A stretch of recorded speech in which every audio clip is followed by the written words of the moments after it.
sendo transmitidas ao vivo no canal do YouTube do Clube dos Ficcionistas.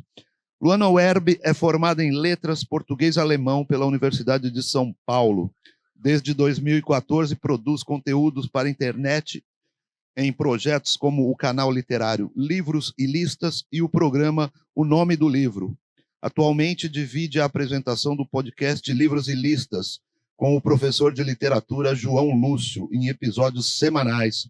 Seu foco principal são as literaturas contemporâneas de autorias e territorialidades diversas.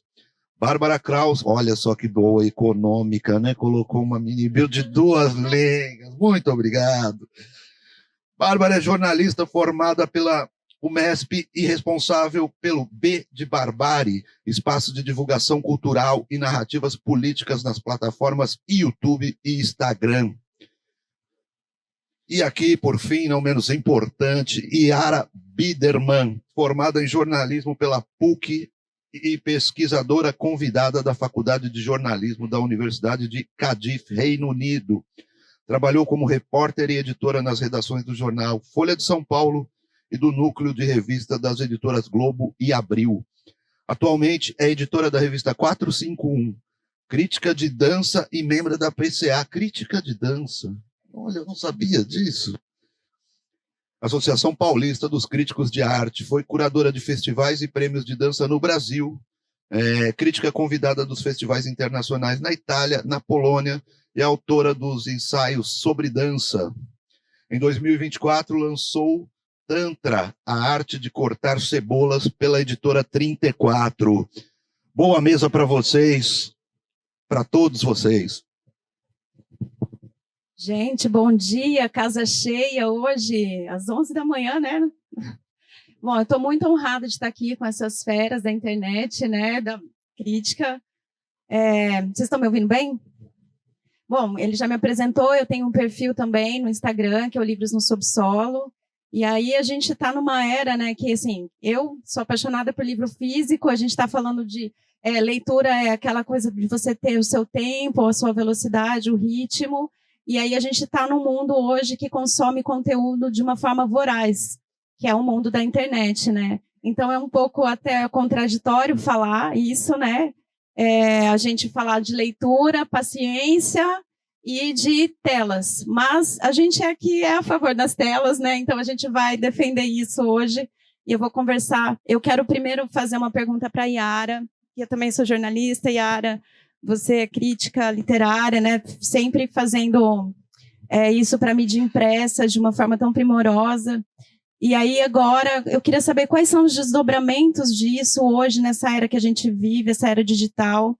Como você encontra essa sinergia entre o que você faz para mídia impressa e para as outras plataformas digitais, e como o leitor recebe isso hoje? Quais as diferenças que você vê? Alô? Bom dia, obrigada a todos por estarem aqui nessa festa que tem, ao mesmo tempo estão acontecendo milhares de coisas, e é muito meio que o que acontece nas redes e no mundo online, né?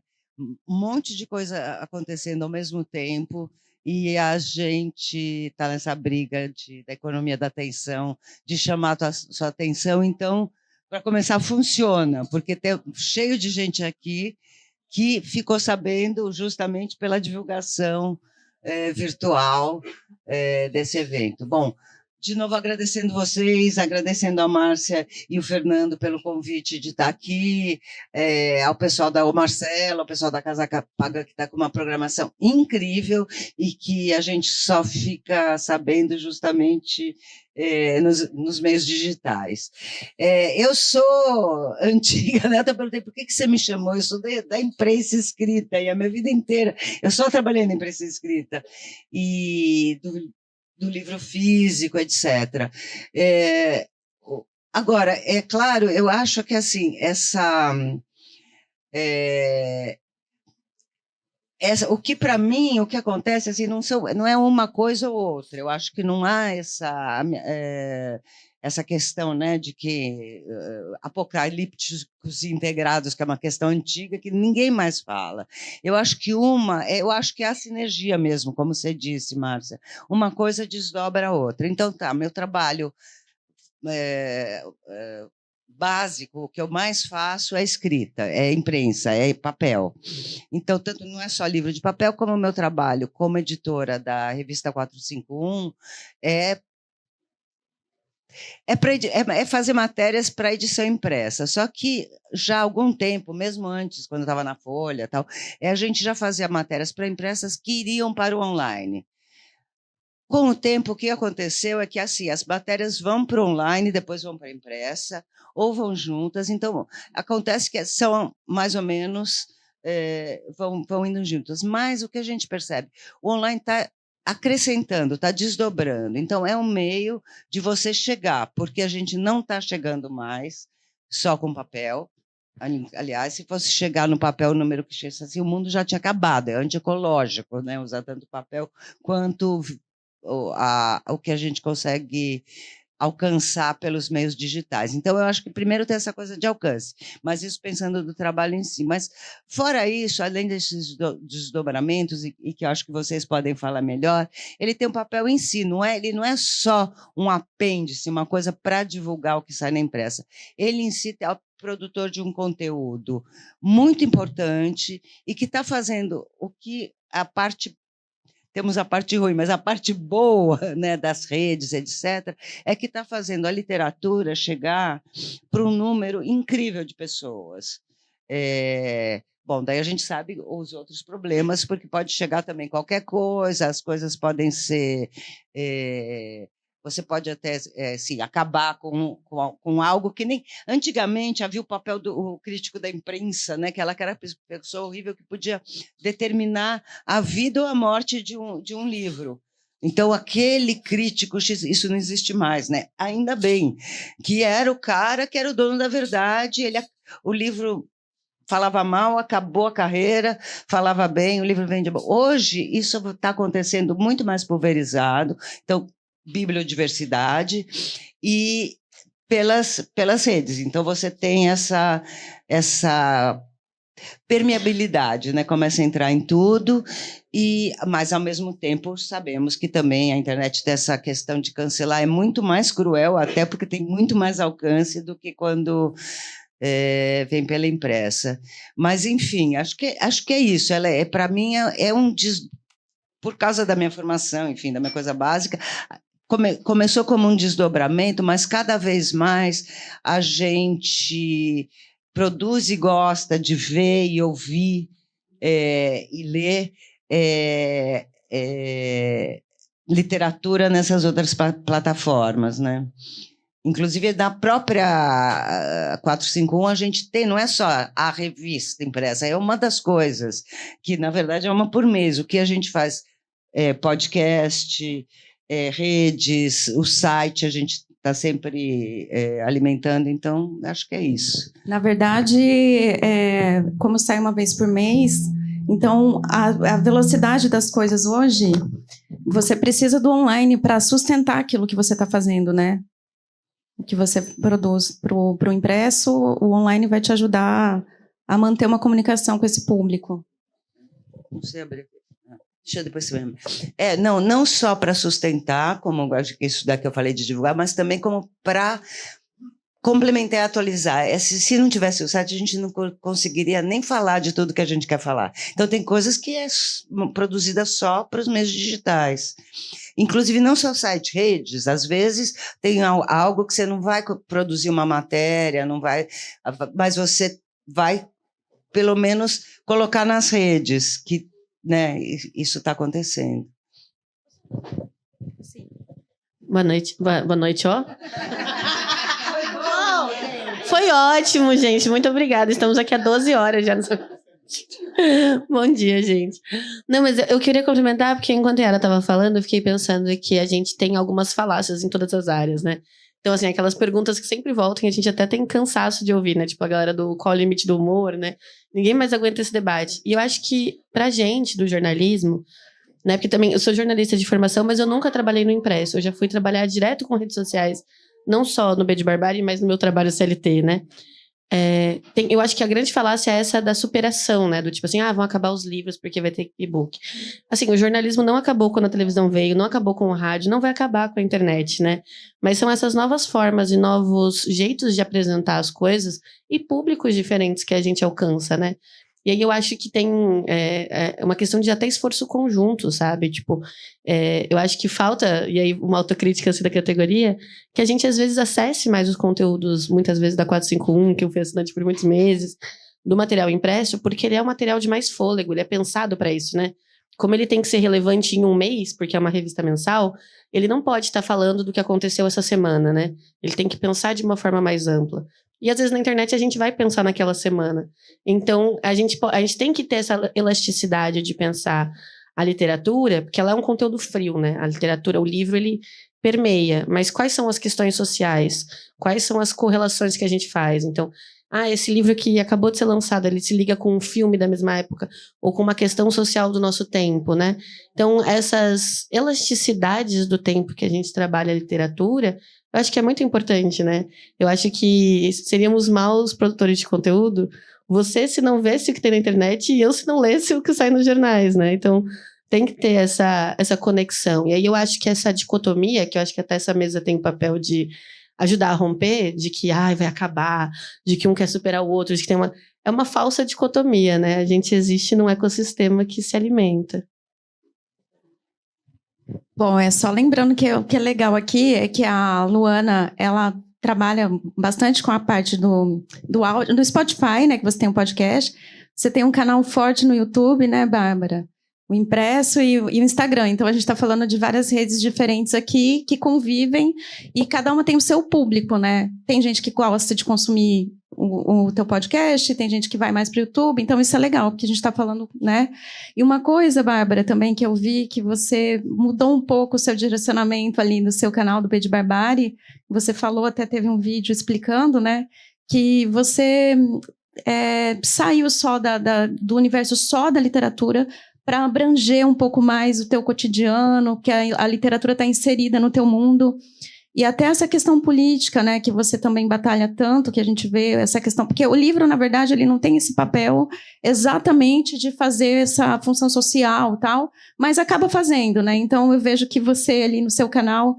fala um pouquinho para a gente como que é essa tua escolha de conteúdo, já que você está entrando nesse assunto. Então, é porque quem consome conteúdo de literatura na internet, geralmente vai ver a resenha do livro que já leu. E aí a gente fica meio que pregando para convertidos. E tudo bem, é legal a gente aprofundar as análises dos livros. É uma coisa que eu adoro fazer, né? Sentar na mesa do bar com 3 pessoas que leram o mesmo livro que você. São muitas horas de conversa que pode rolar. Mas eu percebi que também tem uma parada para mim, que é convencer as pessoas a lerem algo que elas não leriam. Ou trazê-las para a leitura, né? Então eu decidi fazer um movimento inverso. Então, ao invés de pegar um livro e aí desenrolando e tratar questões sociais ou políticas que tem nesse livro, tratar da questão política.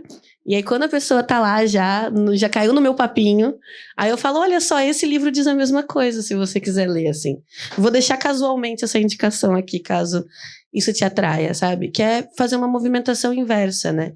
Que é tanto uma tentativa de chegar em mais público, mas também chegar em outras pessoas. Uma coisa muito doida da internet é que daí você entra em contato com as opiniões das pessoas sobre você. E aí, uma vez... Tava lendo Dostoiévski, que nem uma doida, entrei numa noia de ler Dostoiévski em ordem cronológica. E aí falaram assim pra mim, não, mas você tem uma cara de quem escuta música clássica no seu tempo livre. Eu falei, gente, assim, eu não escuto música clássica nunca, assim. E aí eu até brinquei e coloquei o meu Spotify, assim, que tava mais ouvido, funk nacional, sabe? E aí as pessoas, nossa, como assim? E aí a minha questão de colocar um pouco mais do meu dia a dia ali é mostrar que as pessoas que leem são pessoas completamente normais. Elas podem ir num recital, claro. Elas podem ir numa ópera, claro. Elas podem ir num baile funk, elas podem ir num show de rap. Tudo isso tá dentro da personalidade do leitor, né? O leitor não define a gente por completo. E aí eu acho que esse papel é um pouco interessante. Se você começa a ver as pessoas supondo coisas sobre você, você fala, cara, não pode ser assim. Porque senão a pessoa vai falar, eu não escuto música clássica, então eu também não sirvo para ler Dostoiévski. Não, pelo amor de Deus. Inclusive, assim, tem gente que vai entender muito mais Dostoiévski na periferia do que em grandes elites, assim. Tipo, é um autor que conversa super com a nossa contemporaneidade, né? Mas aí as pessoas vão se colocar no lugar de não ler. porque elas acham que elas não podem. E aí foi um pouco esse movimento que para mim é político no sentido de falar com quem eu acho que eu quero falar, sabe? Um pouco o que o Leminski fez também, né, na época. Um pouco o que o Leminski fez com a poesia, né? E ele, altamente erudito, traduzia gregos e tudo, mas a poesia dele é assim, qualquer pessoa fala, eu posso ler essa poesia, eu posso rir dessa poesia, a poesia não é uma coisa, né? Então ele fez isso também. É muito legal. Não é algo encastelado, né? Oi, gente. Boa noite. Exato, a gente compra as loucuras. Eu queria falar um pouco sobre essa questão da comunidade também, porque de vez em quando dúvidas me assaltam, tipo, por que a gente continua produzindo conteúdo? Porque vamos, né, dá um certo trabalho, vamos combinar? Eu comecei em 2014, então comecei primeiro com um canal de YouTube, e aí depois vieram os podcasts, muitos podcasts, e de vez em quando eu me pergunto por que a gente continua, por que eu continuo.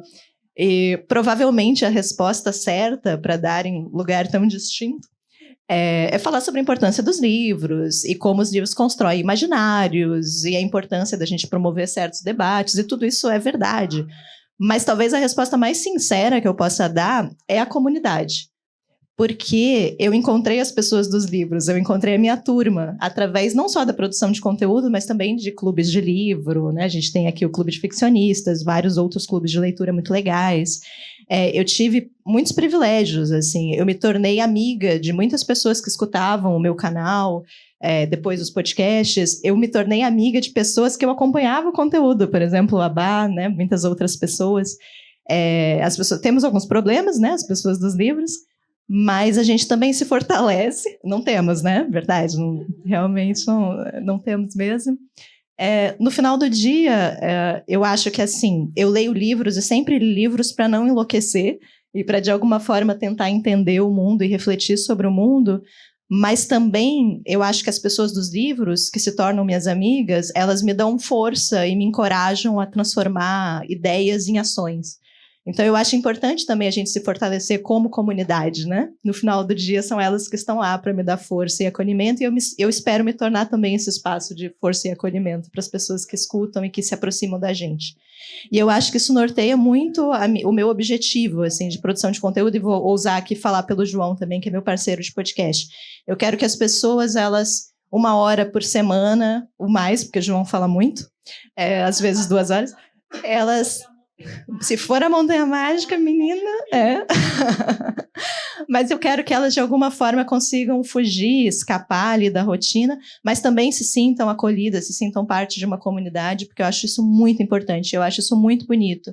Como a leitura e os livros, ela tem essa capacidade, né, de agregar pessoas e de criar comunidades, e isso é importante, a gente precisa se fortalecer também, porque o mundo não está fácil, a realidade não está fácil, então eu acho que a gente também se protege, né?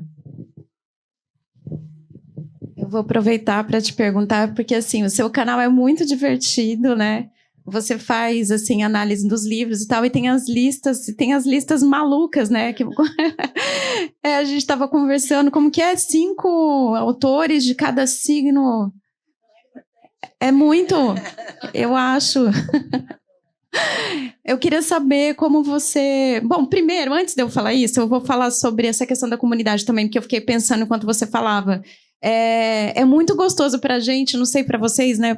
Quando a gente encontra ali uma comunidade ali, por exemplo, eu no Instagram, eu recebo muitas mensagens e as pessoas discutem livros que a gente, de repente, tem várias dicas de livros que a gente, de repente, não leria. Você tem discussões legais, né? Você vê que você está incentivando pessoas também a ler, assim, coisas que, sei lá, pela tua influência. Então, isso pra gente é muito legal.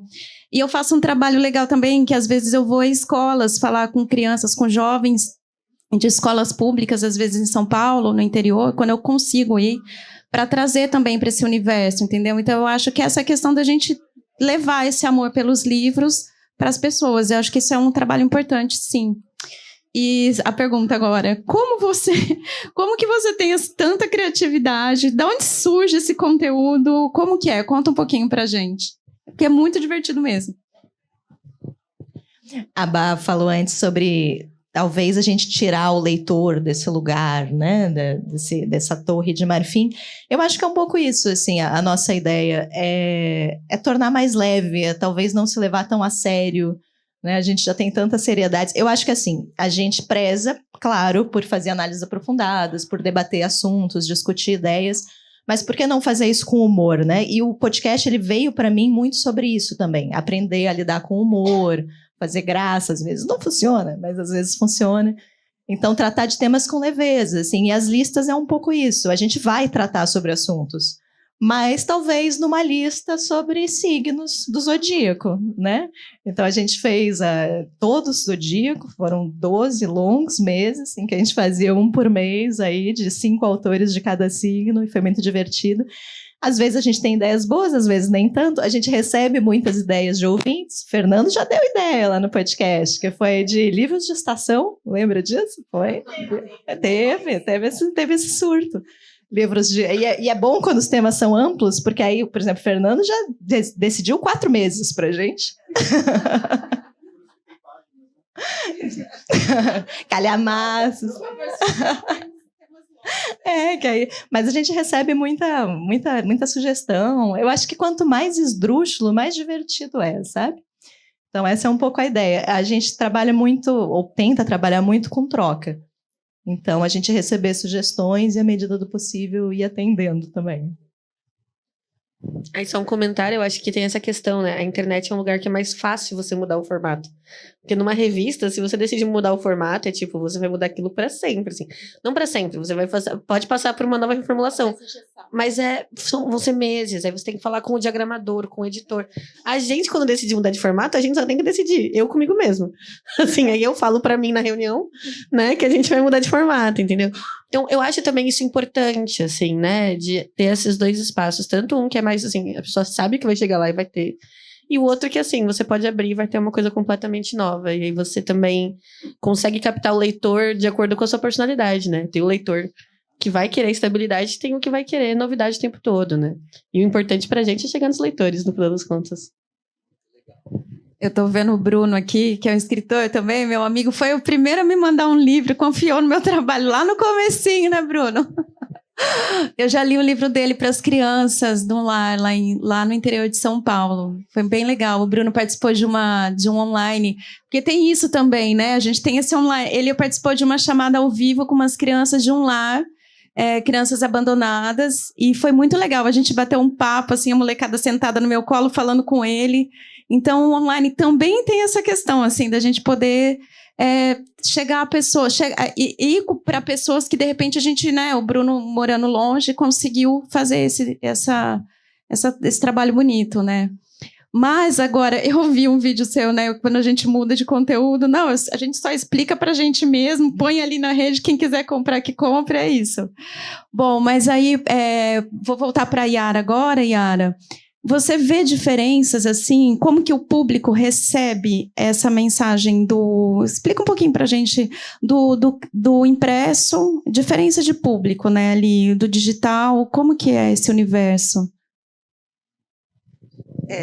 Bom, uma coisa que elas falam, que essa coisa da comunidade que é muito legal, eu acho, assim, primeiro, você não tem muita ideia do público do impresso. Então, a distância, apesar de ser objeto mais físico, no fim fica o objeto mais longe, seja um livro, uma coisa. Por quê? O que acontece é assim, a matéria está lá, você não sabe, assim, você pode, às vezes, ouvir, alguém reclama, mas é um negócio que fica assim, está lá, quase frio mesmo, né? Mesmo quando é matéria quente, né? Porque no diário a gente põe matéria quente.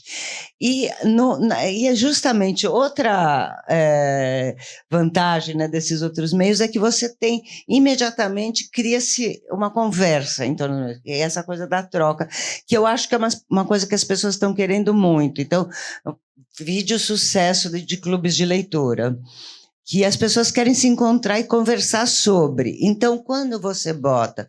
Por isso que é legal, é gostoso, é bom você também ter esse outro formato, ou desdobrar o seu impresso, o seu texto escrito num outro formato, porque daí você vai criar debate, sabe? E a gente precisa do contraditório, né? Para não entrar no mundo opiniões fechadas e absolutas, você vai conversar, claro que, como vocês falaram, sempre com o...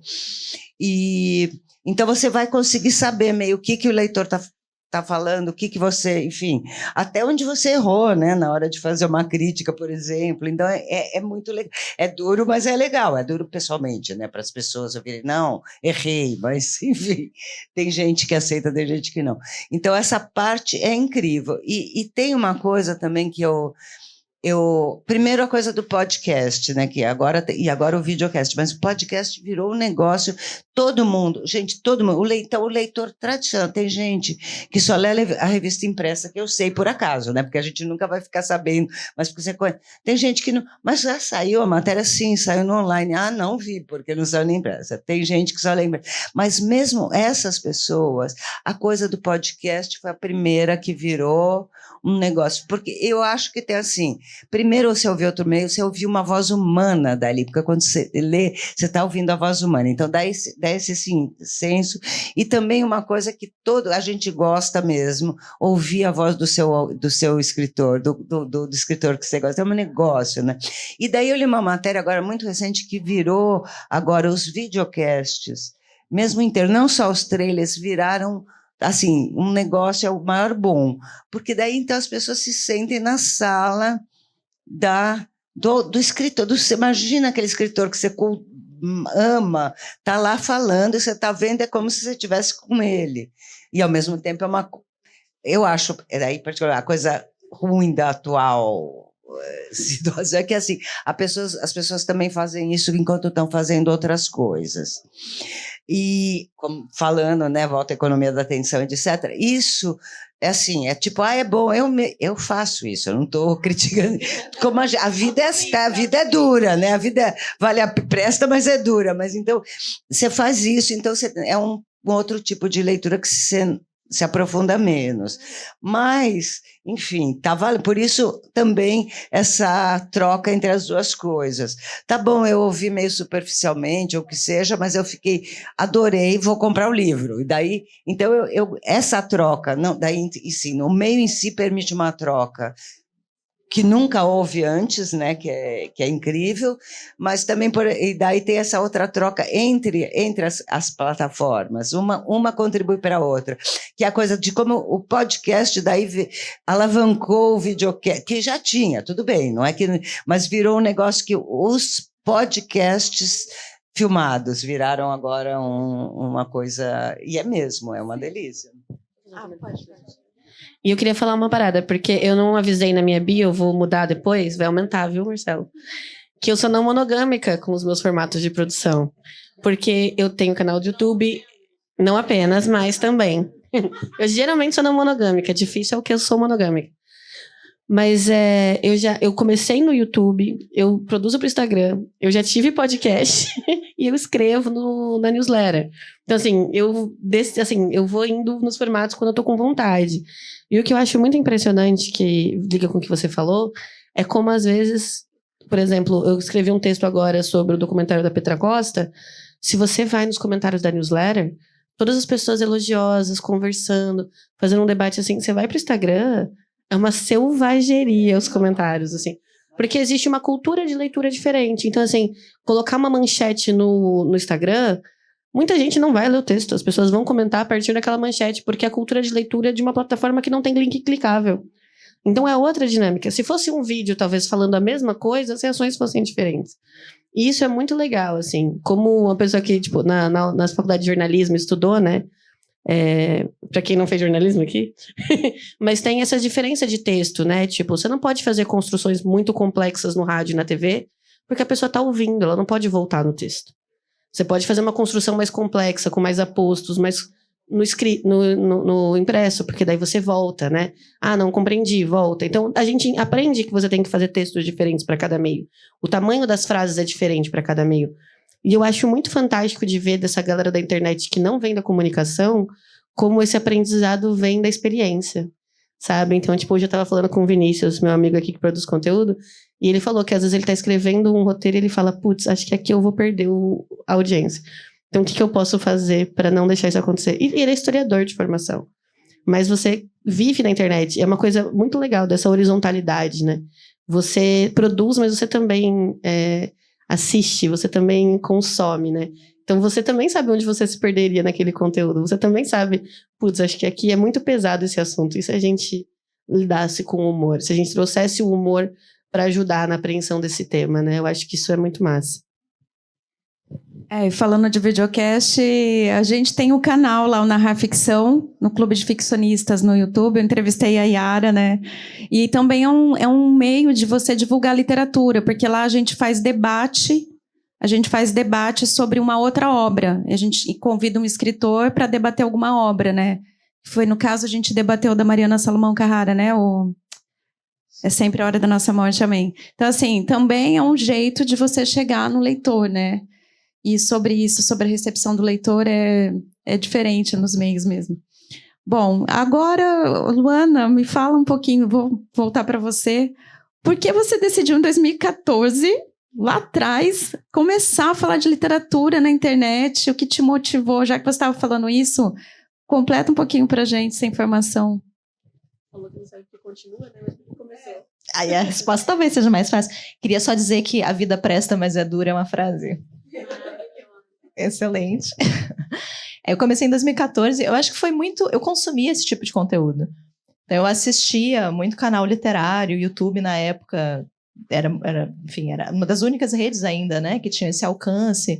Então, eu quis fazer, tive curiosidade, queria saber como que ia funcionar, queria encontrar minha turma, né, como eu falei, e muda tudo, né, você começa a produzir conteúdo, sua forma de leitura muda a sua perspectiva, e aí eu também aumenta um pouco o consumismo literário, talvez, mas eu produzi durante muitos anos, e era um formato fixo, a minha ideia no YouTube era fazer vídeos muito curtos, então eram 5, 6 minutos para fazer uma análise. E aí, acho que até o Caleb estava aqui antes, ele saiu, meu amigo, mas ele me falou, acho que em 2018, que aquele era o ano do podcast no Brasil. E a gente fazia faculdade de letras juntos, estávamos voltando num metrô razoavelmente cheio. Vamos fazer o nosso? Vamos! E a gente decidiu fazer, a gente teve um podcast durante alguns anos, tenho muito orgulho dele. Acabou, mas hoje em dia tem o Livros e Listas, né? E aí o podcast muda de novo. Isso é muito legal, isso que vocês estavam comentando, né? Porque aí é outro formato, é outro planejamento, é outra forma de encadear as ideias, de preparar o conteúdo.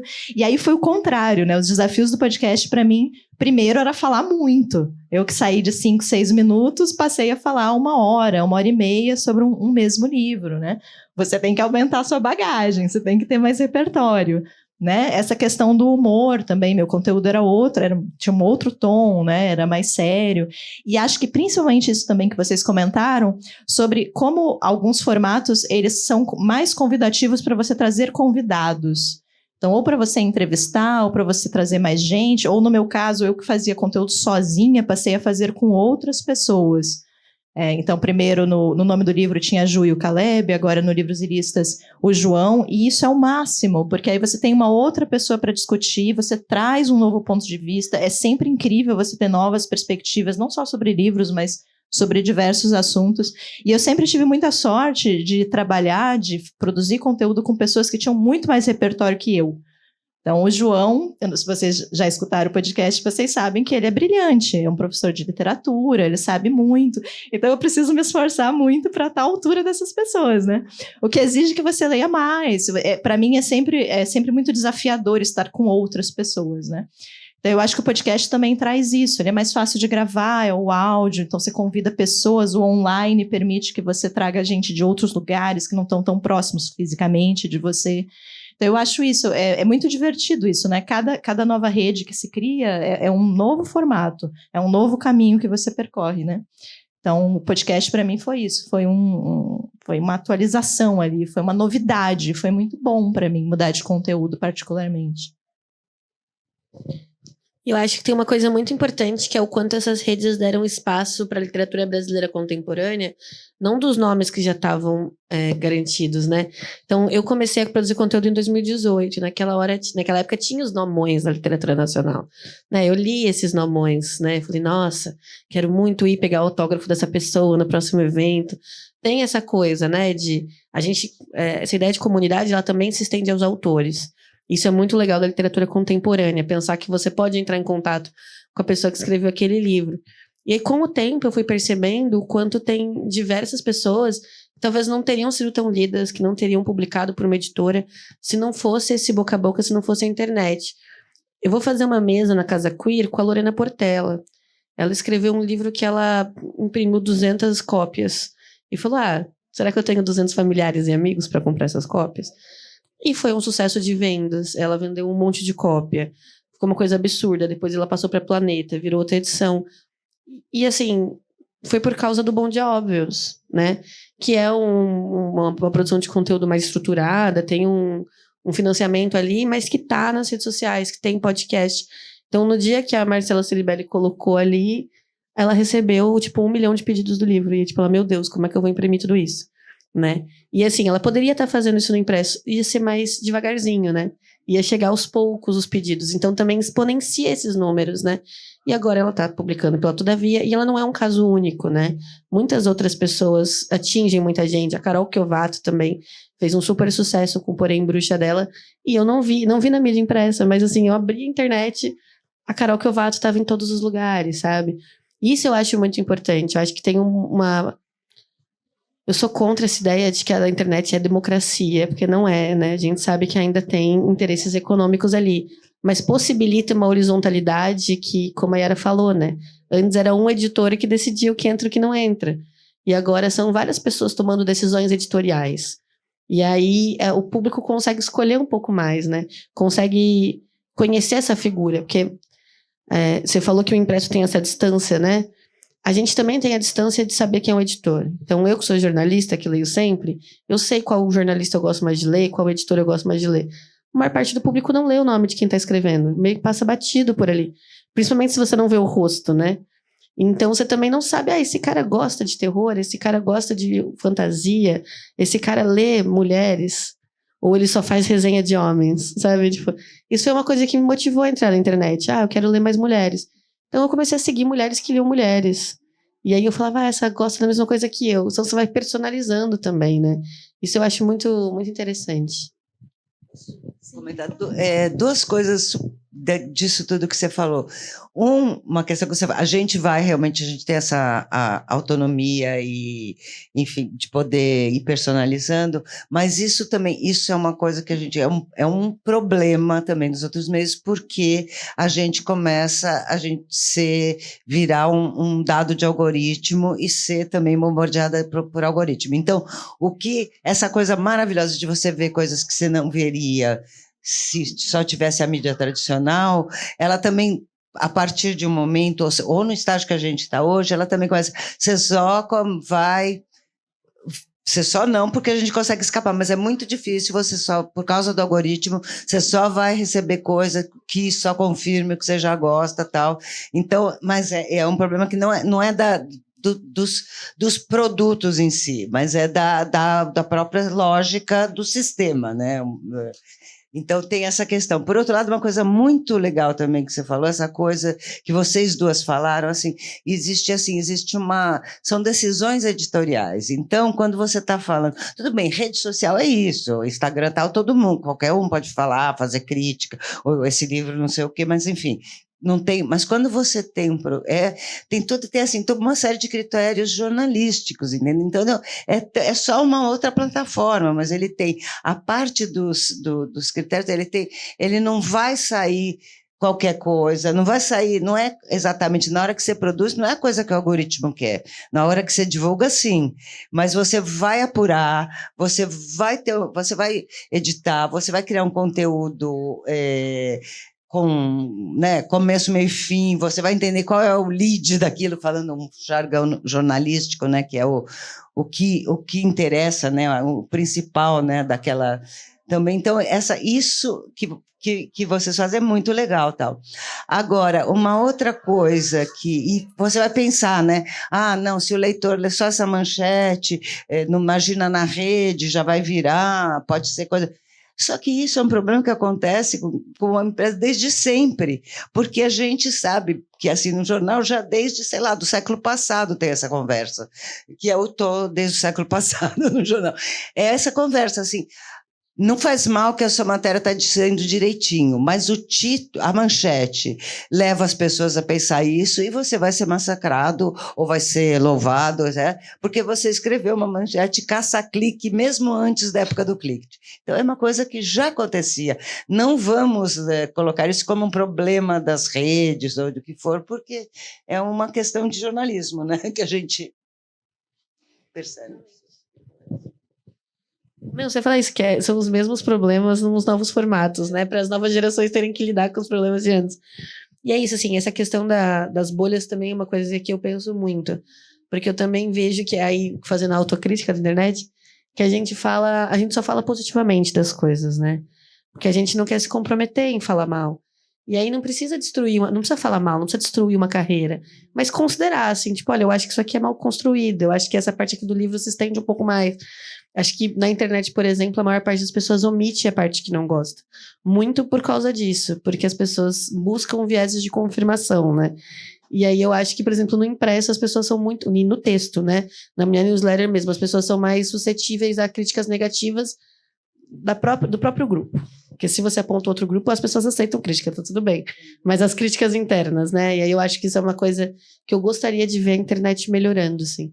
Eu acho que treinar senso crítico também é aprender a falar mal das coisas com respeito, com embasamento. Mas a gente tem que falar mal para poder diferenciar o que a gente gosta e não gosta, né? Se tudo é bom, nada é bom. Gostei muito de você falar isso, porque sempre foi uma questão, críticas negativas. Fazemos, não fazemos? Eis aí a grande dúvida. E eu acho que você pode falar com respeito, exatamente o que você falou, não precisa destruir carreiras, mas você pode levantar pontos, e essa discussão é interessante. Exceto quando a gente fala de Alejandro Zambra, parece que este é o limite do Brasil. Gente, eu mandei mensagem pra Luana, eu falei assim, você vai falar de Alejandro Zambra, eu não vou ver esse episódio, tá? Falei, realmente, poeta chileno, tivemos problemas. E aí, gente, é o maior hate da história desse podcast. É incrível, porque por que a gente é assim, né? Os limites, a gente leva pro pessoal quando alguém não gosta de um livro que a gente gosta muito. A gente se sente pessoalmente ofendido. Mas, brincadeiras à parte, eu acho importante isso, de você ser capaz de construir críticas negativas e ser capaz de lidar com divergências de opiniões, que é algo que a gente está falhando muito como sociedade, né? Então, a gente ser capaz de escutar opiniões diferentes, e isso é o legal do debate, é para isso que a gente produz conteúdo também, né? Para a gente ter essa divergência de opiniões, mas parece que existem limites que não podem ser quebrados aqui. Isso. Ele é um dos poucos homens brancos que eu ainda leio, gente. Não, mas isso é muito importante mesmo, essa questão que você levantou, Bárbara, porque eu acho que assim, as pessoas buscam tanto por aprovação nas redes e o medo, né? Então elas não dão a cara a tapa, assim, né? E fica aquela coisa de ficar fazendo o meio de campo, assim. É importante mesmo. E, bom, o nosso objetivo, acredito que de vocês também, é a gente conseguir mais leitores com o trabalho que a gente faz, né? Qual o impacto, agora eu pergunto para quem quiser responder, qual o impacto que vocês acham, porque assim, pensando do ponto de vista que a gente fala para uma comunidade, a gente acaba encontrando a nossa comunidade ali, mas, por exemplo, o meu objetivo é conseguir mais leitores, mas se a gente está numa comunidade, fica um pouco, né, qual o impacto que vocês acham que a gente tem sobre novos leitores com o trabalho que a gente faz? Quanto será que a gente consegue atrair essas pessoas para a literatura? Então, essa é a pergunta de R$1 milhão. Mas eu acho que tem formas, né? Eu acho que, por exemplo, essa questão de capilarizar o conteúdo, de manter o impresso e o podcast e o em vídeo, concomitantemente, a gente vai chegar em mais pessoas, porque cada pessoa está em um lugar. E eu acho que essas conexões que a gente faz com coisas extra-literatura são muito importantes. Eu vou pela política porque é o que eu gosto, mas eu li Neuromancer, por exemplo, é uma das resenhas que eu recebo mais hate, porque é o livro que eu não gostei, é o livro que deu origem à Matrix, né? E aí é uma grande disputa na machosfera, assim, sobre esse livro, e aí todos os xingamentos são porque eu sou mulher, claramente não entendi aquele livro. Mas, por outro lado, tem uma galera que aparece nessa resenha por causa do jogo de videogame. E eu recebo alguns comentários do tipo, eu sei que você não gostou, muito honestos, assim, eu gosto muito desses comentários honestos. Eu sei que você tá dizendo que é ruim, mas pareceu muito legal. E eu tô jogando videogame e eu quero comprar o livro agora pra ler e descobrir qual que é a história. E isso pra mim é fantástico, assim, sabe? Porque a pessoa chegou, ela não tava ela não queria saber do livro. Ela chegou lá por outra coisa e ela saiu querendo ler o livro, né? Ontem também a gente encontrou um moço que é engenheiro que foi na palestra do Arnaldo Antunes e saiu querendo, falou, vou comprar o livro do Leminski, decidido. Sabe, ele veio pra Flip que homenageia o Leminski, tipo, a gente espera que no mínimo a gente convença ele a ler Leminski. Se ele ler os outros, tipo, também é muito legal, mas assim, o Leminski pelo menos, né, que é essa figura escolhida. E eu acho que é uma pergunta muito difícil, mas eu acho que essa possibilidade de cada um tomar decisões, a gente conseguir gerenciar isso, né? E acompanhando a tecnologia.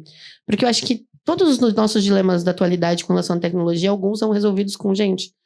Outras tecnologias já aconteceram, a gente já passou por essa mudança. Não dá para impedir que a tecnologia aconteça. Não dá para dizer, não, vamos desligar todos os computadores e a gente senta aqui para conversar e tomar um chazinho. Isso não vai acontecer. Então, como que a gente consegue manter a literatura relevante, né? Se as primeiras pessoas que entraram na internet pensassem, não, vou deixar a literatura para o impresso, não vamos ocupar esse espaço, a gente ia ser menor ainda enquanto comunidade, sabe? Então, eu acho que é tentativa e erro, eu acho que essa personalização, para mim, é onde está mais forte, e aí eu acho que tem espaço para as duas coisas. Eu acho tanto que a gente tem que produzir conteúdo que debata a interpretação, que aprofunde o senso crítico da comunidade leitora, porque não é porque a pessoa, lê que necessariamente ela está compreendendo muitas coisas do texto, né?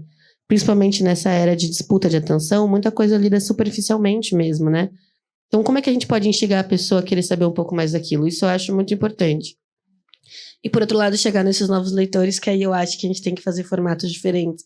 Acho que a gente tem que falar para além da literatura. Então, o que a Dua Lipa tá lendo, sabe? Ou, esse jogador de futebol... Tem um jogador de futebol, acho que é o Scarpa, ele faz as melhores resenhas de 3 palavras de literatura, sabe? Então, ele fez uma forrado, eu não lembro como que era do Metamorfose. Moleque inseto. KKKKK. Mas assim, é uma brincadeira à parte, mas é um gancho que pode ser usado para trazer uma galera que gosta de futebol para ler um livro, sabe? E aí eu acho que a gente tem que usar isso. A gente tem que, na minha opinião, é que a gente tem que perder o medo de transformar a literatura em mundano, em cotidiano. Que eu acho que esse é o medo da maior parte das pessoas, porque elas não vão ser mais especiais se todo mundo lê, né? Eles são os grandes detentores da literatura. E eu quero ser igual a todo mundo. Eu quero que todo mundo leia, assim, sabe? Então eu quero que as pessoas estejam nesse lugar do o cotidiano e a literatura, assim. Acho que esse é um pouco o caminho que eu visualizo, né? Eu não sei a resposta também de como atrair novos leitores. Inclusive, por conta desses novos formatos, eu não estou no TikTok, eu não sei o que fazer lá, eu acho que não é exatamente para minha faixa etária. Então, eu não sei. Acho que acontece, existem esses fenômenos, mas às vezes eu penso que existem vários papéis também, que talvez não... O meu papel talvez seja manter os leitores que já estão aqui por perto sãos e felizes, sabe? E talvez a gente, como pessoa sã e feliz, a gente consiga, na nossa vida real, que não é a vida online, a gente consiga atrair novas pessoas e... Não sei. Tem uma questão geracional forte, assim, eu percebo quando a gente vai analisar os nossos números do podcast, a nossa faixa principal ali de ouvintes é a nossa faixa etária, né? Então talvez os mais jovens consigam atrair pessoas mais jovens, não sei, mas eu acho que é uma grande questão mesmo, né? Como atrair novos leitores. Mas acho importante estar isso, ter esse mínimo esforço para pelo menos estar atento ao que está acontecendo, né? Então, fenômenos, a gente talvez tentar entrar, eu acho que é o que talvez funcione, né, para atrair. Mas é uma questão bastante difícil, né? E a gente está perdendo essa luta, né? A gente mantém certos espaços, conquista certos espaços, mas cada nova pesquisa que surge, a gente vê uma diminuição. Tem isso que vocês comentaram, né, sobre essa disputa de atenção, outras formas de entretenimento. A leitura é vista cada vez menos como forma de entretenimento. Então, eu acho que é algo para a gente refletir bem mesmo. Não sei essa resposta. Eu super concordo com você. Claro, todo mundo queria ter essa resposta, por um lado. Mas é o que a gente está vendo é isso. Perdemos leitores. Está tendo enfim, aparece assim, né? Aparece essas notícias mais ou menos contraditórias, ou seja, a gente passou aqui esses últimos meses por um boom de... Se fala de livro em tudo quanto é lugar, porque teve Bienal, teve a Feira do Livro, tem agora a Flip, que são esses eventos que mobilizam, né? Inclusive mobilizam imprensa, redes, mobilizam a parte, né? Mesmo quem não foi, fala, então tem... Parece em alta, mas o que a gente vê nas pesquisas é que cada vez menos leitores, né? Então, temos esse problema, e eu não acho que... Não é assim, queremos... Claro que eu quero mais leitores, mas, assim, como jornalista que escreve sobre livros, ou como vocês que, né, que têm trabalho igual, exatamente a mesma coisa, né, fazer a mesma coisa em outras plataformas. Mas eu acho que se a gente bota assim, não pode ser... É que nem assim, a função do escritor, ele não vai escrever pensando, eu quero... Ele quer ter leitores? Quer, mas ele não tem como... Se ele for fazer por uma fórmula para ter leitor, já vai dar algum... Pode funcionar ou não. Mas no caso de quem está falando dos livros, assim, você pode... no máximo, fazer formas que te deem mais audiência para o seu veículo ou para a sua plataforma. Mas exatamente, criar mais leitores, acho que já é querer uma coisa que não tem como fazer isso, por mais que a gente queira. Claro que eu quero mais leitores, todos vocês obviamente querem. E também é importante também separar um pouco disso, porque assim, não é essa a função. A função de ter mais leitores é uma função pública, é um problema de Estado, é um problema de educação, entendeu? Então, esse é a base. O que vem depois ajuda justamente nas mesmas bolhas.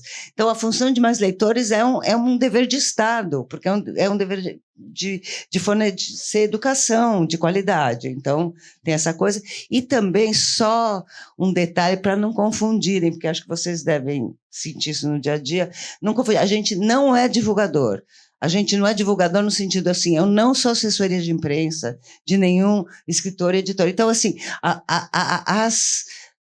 querem assim, eu tenho esse livro, eu quero que venda, claro, eu sou isso pensando no negócio, não o autor quer, mas então assim, então ele quer que por exemplo, que você faça também esse papel. Você não vai divulgar o livro no sentido de uma assessoria de imprensa. Então, porque daí preserva o lugar do crítico. O lugar do crítico também tem que ser esse, né? É só isso. Só para fazer, porque esse comentário eu percebo que é uma coisa que quem está de fora às vezes não percebe a diferença ou não sabe como é o dia a dia. Eu acho que é muito legal de explicar sobre isso. Porque, por exemplo, eu faço posts que são publicidade, mas eu recebo do autor o livro antes, eu leio, e eu aceito a partir do momento em que eu falo, eu tenho mais coisas boas a dizer do que negativas? Sim. Você concorda que eu diga as partes que eu não gosto do livro? Tem críticas pagas no meu canal que você vai ver que eu critico partes do livro. Eu falo, acho que isso aqui se desenrola mal, acho que esse personagem é mal construído. Mas, é claro, você não vai cobrar do cara pra falar muito mal. Então, se é pra falar muito mal, eu falo, meu parceiro, eu posso te indicar outra pessoa que eu acho que talvez goste, sabe? Porque tem que ser honesto, tem que ser algo que o seu público goste e veja a verdade do que você tá falando. Mas é completamente diferente do livro que você recebeu, tá lá na sua estante, que, né? A galera fala assim, mas vocês recebem livros, vocês são influenciados. Os jornalistas recebem também na redação, assim. Nada muda. Então, assim, as pessoas às vezes colocam coisas como se fossem grandes problemas e são coisas que aconteciam antes no outro formato, sabe? Então não é tão diferente assim, né? Mas você vai ler esse livro da pessoa que você encontra toda semana. O jornalista também. Ele também é amigo do autor, sabe? Então, assim, não é uma grande diferença, assim. Você começa a fazer parte da comunidade, você começa a fazer parte da comunidade, pro bem e pro mal. É tanto ruim você gostar do seu amigo que escreve bem e as pessoas acharem que você tá mentindo porque ele escreve bem, quanto você ter um amigo que você não gosta da literatura. E aí você, tipo, não quer falar do livro dele. É horroroso, assim. É um problema social que chega pra gente, sabe? Exatamente. E quando a Yara fala dessa questão da assessoria, quando você faz um trabalho de assessoria, você só vai falar das coisas boas, né? Você vai vender a sua Brastemp pelos motivos certos. Você não vai falar que é caro, né? Você não coloca o preço é maravilhosa, ela brilha, ela tem 37 funções. Você não fala que custa 2 rins, porque daí a pessoa descobre depois, né? Você vai nos louros, né? E mesmo a publicidade paga, ela tem essa diferença na parte da crítica. E eu acho que é sempre bom falar, porque eu acho que a gente desde da época do jornal, na verdade, acho que a gente tem um letramento do que é jornalismo, que às vezes cria os monstros do tipo a imparcialidade jornalística que não existe e tal, e que eu sempre tento trazer de volta. Não existe mesmo. Não acho que não Aula existe 1 de jornalismo, né? Não existe imparcialidade. Bom, gente, maravilhoso conversar com vocês sobre isso. E assim, gente, vamos continuar consumindo. Só para complementar o que você falou, né? A gente acaba ficando numa bolha também, quem está nas redes, porque você tem a falsa sensação de que você está convencendo pessoas, porque eu recebo muita mensagem, tipo, ai, nossa, comecei a ler por sua causa, não sei o quê, que legal, você me incentivou. Só que nas pesquisas não é isso, né? Não é bem por aí. Mas é uma bolha também. Bom, então eu vou abrir para perguntas. Pronto, já temos alguém aqui. Boa noite. Muito bom começar o dia ouvindo vocês. E acho que uma visão geral, pelo menos para mim, que ficou foi que nas comparações, crítica na imprensa, no texto escrito e o que é feito na internet, não vou nem entrar na discussão já caduca se o que é feito na internet é crítica ou não, mas dá para ver que as comparações têm muito mais aproximações do que distanciamentos, né? E aí eu fiquei pensando num fenômeno recente de alguns veículos de comunicação se adaptando a esse ambiente digital e produzindo conteúdo nas redes digitais, que tirados de contexto são conteúdos como quaisquer outros de produtores de conteúdo, sim.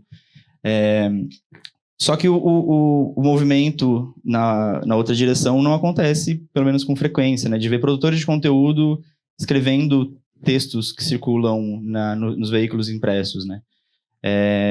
Então, para além das comparações, eu queria ouvir um pouco de vocês, porque que tem pouca confluência. Se vocês concordam que há pouca confluência entre, sobretudo nessa via dos produtores de conteúdo com a mídia impressa, e se sim, por quê?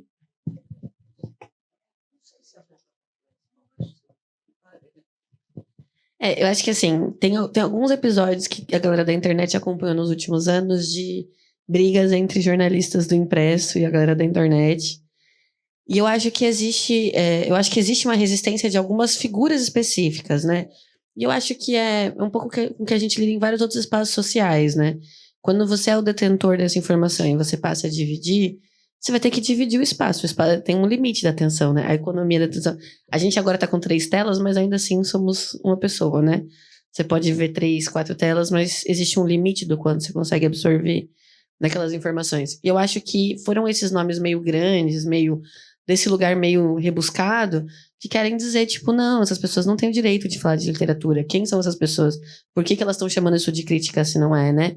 Eu acho que essas pessoas criaram uma resistência e elas foram muito vocais.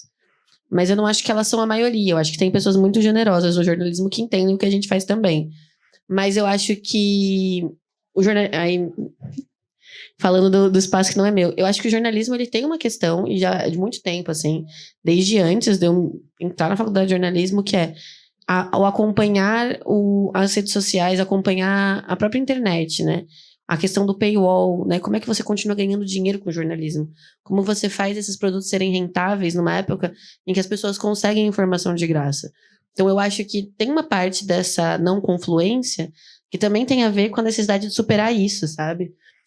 Cada vez mais a gente tem problemas no jornalismo porque não tem dinheiro para mandar as pessoas para os lugares, porque não se arrecada tanto quanto antes. E aí, como é que você divide um espaço que muitas vezes está sendo disputado por quem já está ali? Então, eu acho que tem essa diferença. A internet, ela acaba tendo um espaço mais gratuito, né? A gente consegue fazer coisas mais colaborativas. Então, eu vejo um pouco isso. E não é uma resposta, talvez seja uma adição de elementos para a gente pensar isso. E aí, eu acho que essa confluência, ela poderia acontecer mais se a gente tivesse um jornalismo mais estruturado. E isso não é um problema do jornalismo brasileiro, assim, né? Eu acho que em muitos lugares do mundo. Acho que o New York Times é um dos poucos que tem um pensamento de jornalismo impresso para redes, assim, que é uma matéria impressa que tem vídeo, que tem não sei o que lá, que mexe, que tem gráfico, que ninguém mais faz no mundo, assim. E ele consegue se manter relevante muito por esse pensamento de formato do texto e na área digital, assim. Mas é uma agulha num palheiro. Queria só dar um exemplo. Eu não sei se aconteceu há alguns anos, um determinado jornalista, eu falaria assim, ele fez uma matéria citando duas meninas, duas adolescentes que fizeram um vídeo sobre É Isto um Homem, do Primo Levi. E foi um horror, assim, porque, meu Deus, essas adolescentes, elas nem entendem a história ainda, elas não entendem todo o horror para poder falar sobre Primo Levi, sem ele perceber a beleza que é duas adolescentes lendo um livro e lendo Primo Levi, né? Então, eu acho que eu dei esse exemplo até por conta disso que você falou, Badi. A realidade está mudando, a gente não sabe muito bem como lidar com esse mundo novo, existem problemas sérios, mas você direciona a sua revolta e o seu ódio absolutamente para as pessoas erradas, né? Para quem está ali produzindo conteúdo, e nem eram produtoras de conteúdo, eram duas adolescentes, né? Então eu acho para a gente também tomar cuidado de para onde que a gente direciona a nossa revolta, o que que a gente faz com ela, e para a gente não atingir pessoas que não têm muito a ver com isso, né? Porque eu acho que virou, isso é muito mais uma coisa fulanizada praticamente. Então é um jornalista que critica, é muito fulanizado e na verdade isso é reserva de mercado, né? A pessoa diz, vou perder o meu emprego e agora como que eu posso? Vou perder o meu emprego para uma adolescente? Imagino, enfim, eu acho que é um pouco mais isso. Mas a rigor, o que os veículos impressos estão procurando, e você citou o exemplo do New York Times, estão procurando as confluências, que é como que a gente, o começo dessa conversa, como um se desdobra do outro e alimenta o outro. Cada um com coisas que um não vai poder suprir tudo do outro, nem, né? Cada um tem a sua, por exemplo, você pode ter mais aprofundado aqui, ou você pode ter outros recursos ali. Então, a ideia foi confluências, mas a verdade é que a imprensa, os jornais, os grandes jornais, que provavelmente vão desaparecer, mas o jornalismo não vai desaparecer. Então, o jornalismo é o que está sendo feito em X plataformas, por exemplo, ou a crítica, no caso, que seja crítica acadêmica mesmo, ela está sendo feita ou disseminada em outras plataformas. Então, a imprensa tradicional procura é justamente essa resposta. Como eu vou sobreviver nesse novo mundo? Como eu vou fazer essa confluência? E eu acho que pouca gente está conseguindo realmente fazer uma coisa que não seja, né, uma coisa que seja de qualidade, eficaz, e que seja um complementando mesmo o outro, ou em sinergia, etc. E eu acho que tem uma coisa que a gente vê os jornais hoje reproduzindo formatos da internet, mas eu acho que às vezes sem compreender como aqueles formatos funcionam. Eu tenho um ódio profundo do UOL com aquelas notícias em forma de stories, em que a gente não consegue copiar direito a matéria, não consegue passar direito o link. Assim, eles só fizeram em forma de stories porque eles fazem um produto só e já jogam na rede. Mas para quem quer consumir no portal, eu acho horroroso, assim, tipo, aquilo não tá transcrito num blog básico, sabe, do dia a dia. Então eu acho assim, eu fiquei pensando enquanto a gente conversava aqui, que talvez para conseguir fazer essa superação do formato internet, não é uma questão de mimetizar esses espaços, né? Mas às vezes dá espaço de quem pensa, sabe? Porque a gente tá pensando o formato o tempo todo, a gente sabe ler os números. E aí talvez se a gente fizesse isso pro jornalismo, se a gente juntasse essas pessoas, né? Ao invés de tentar uma mimetização, seria um espaço muito rico, assim, né? Mas infelizmente hoje não é muito o que acontece. Acho que não sei se não acho que é uma briga, assim, não acho que é um conflito, assim, é só aquela antiga coisa algumas pessoas vão falar assim, mas quem que é essa pessoa? Por que é ela, né? Acaba não acontecendo, vai ficar ali com os mesmos resolutores de problemas, né? Bom, acho que volta no que a gente falou no começo, né? Que tem que haver uma sinergia, um desdobramento para as outras redes, né? Não é uma excluir a outra, né? Complementando o que você estava falando. Bom, exatamente. Tem mais uma pergunta? A gente tem tempo para mais uma?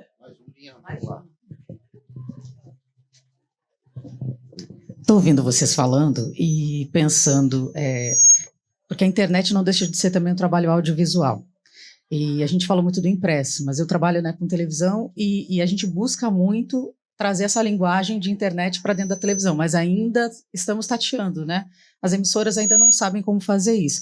E você falou do Gustavo Scarpa, e isso me chamou bastante atenção, né? Porque também trabalho com esporte, então me interessa para a gente poder fazer essa confluência. Mas aí eu pergunto para vocês, como a gente pode também atrair esse jovem, digamos, que consome alguém no TikTok, que ouve falar do livro, enfim, de outros assuntos, para esse momento audiovisual em que a gente está, de certa forma, patinando. Mas acho que a gente tem que dar as mãos. E eu não vejo, na televisão, fazendo uma autocrítica, eu não vejo isso acontecer de uma forma acessível. Eu não vejo a gente falar sobre lançamento de livro ou de uma forma fácil, né? De uma forma que a pessoa, torturado. Como que vocês veem isso também? Porque eu consumo muito na internet, mas não consigo trazer ainda para o meu trabalho. Então, eu queria ouvir de vocês.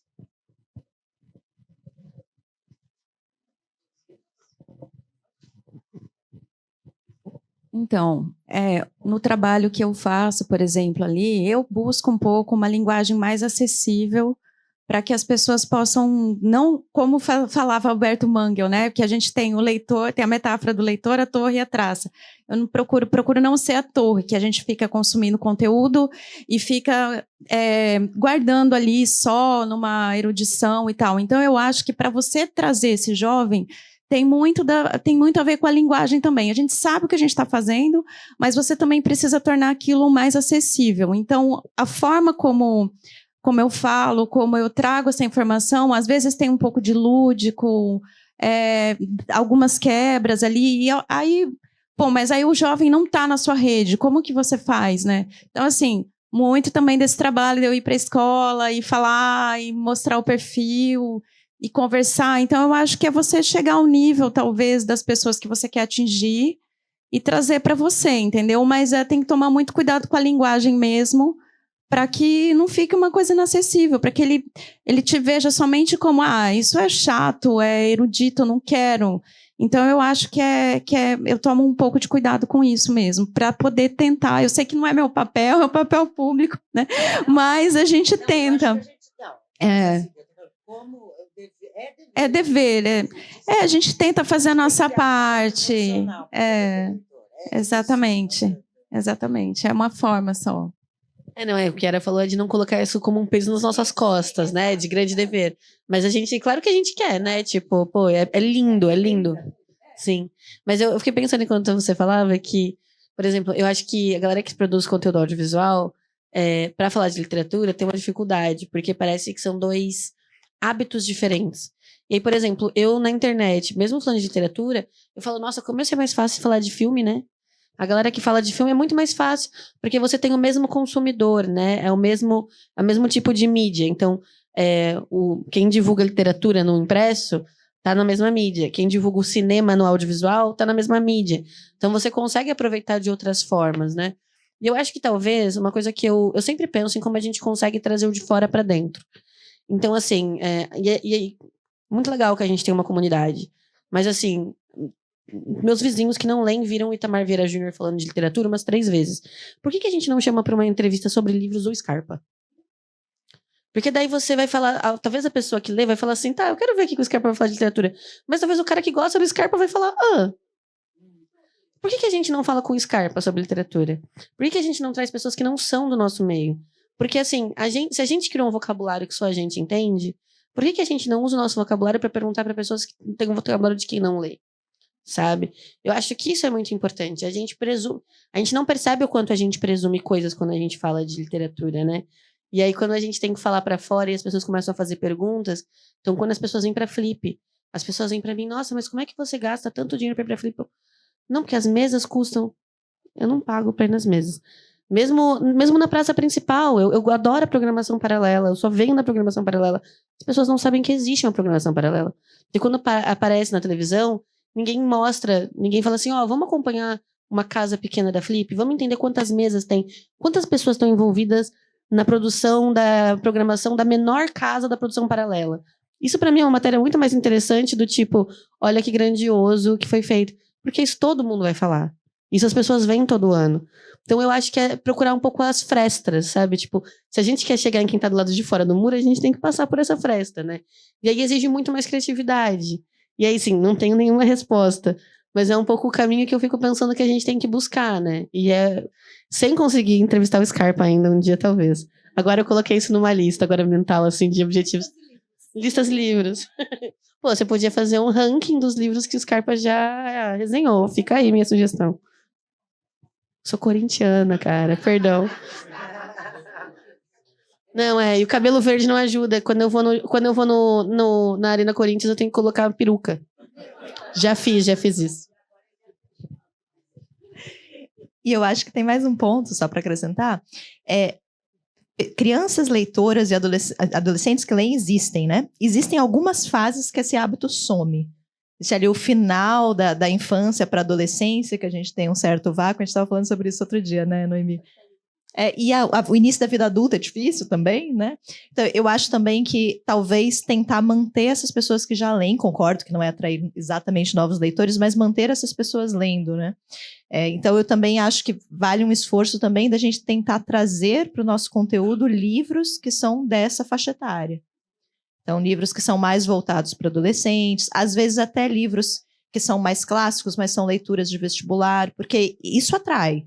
Então, você, sei lá, está estudando para o vestibular, precisou ler um livro, você precisa aprofundar aquele conteúdo, então você pesquisa. Eu acho que esse movimento também de talvez não seja exatamente o que você quer ler, mas talvez para tentar atrair um público diferente, eu acho que também é válido. Quando você tem YouTube, você tem resenha há muito tempo, de repente vem um pico, assim. 10 mil pessoas viram sua resenha, você vai ver, entrou no vestibular da UF alguma coisa. E aí tem muitas coisas doidas de a galera querendo a sua ajuda para assim, tem uma pergunta aqui na minha prova que a pessoa quer que você responda, mas também tem essa coisa do gatilho, usar isso como um gatilho, né? Tipo, nossa, caramba, não sabia que esse livro do Chico Buarque parecia a Revolução dos Bichos. Que é o Fazenda Modelo tava em alguma faculdade de Santa Catarina e eu tenho a resenha dele. E aí, nossa, então eu vou ler Revolução dos Bichos, porque parece legal. Sabe? Então, são esses gatilhos do de fora, né? Que a gente precisa aproveitar. Não precisa ser oportunista de vez em quando. Não, claro, isso é pauta, não é só oportunismo. É pauta, exatamente. Bom, eu acho que encerramos aqui, né? Eu só queria deixar um recado que o livro da Yara, que é maravilhoso, eu já li. Ficção e contos, não é situação. É ficção, são contos, eu já li, é incrível esse livro. Tá ali na banquinha ali da Reformatório, né? É ali? É isso. E é isso, gente. Acho que encerramos, né, Marcelo? É isso, obrigado. Eu vou aproveitar para agradecer vocês, para agradecer também o Café Raízes, o Lúcio Cruz, artista de Paraty, que abre a casa para nós. Aproveitar para agradecer a Diálogos de Bauru, Clube do Livro, e agradecer a Gráfica Viena. Sem eles, a gente não faria esta casa. Muitos dos livros que estão aqui foram feitos na Gráfica, então é um parceiro nosso que mandou para nossos convidados esse presentinho. Parabéns pela mesa.